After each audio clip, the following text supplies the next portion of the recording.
2021 Estate White Wine. So this is a blend of the 2 white grapes that were grown on our estate in Yountville. It's primarily Sauvignon Blanc at 60% and 40% Sauvignon Gris.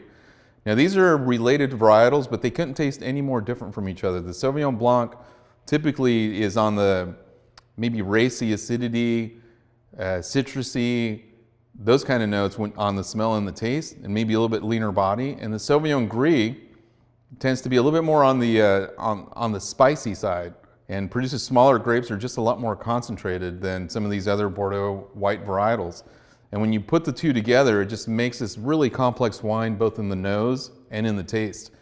I find it difficult to distinguish between one varietal or the other because I feel like it's really one complete package when you taste the wine. So both of the varietals are aged separately in French oak barrels, primarily neutral French oak barrels, a little bit of new, but primarily neutral, for a year to allow them to develop on their own, and then we blend it just before bottling.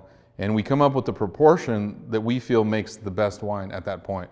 So it ended up being 60-40. The nose, I think, is just really elegant, speaking to different kinds of fruit from all across the spectrum of like stone fruit to spices and things like that. And the level of the aromatics is just really, really high and captivating.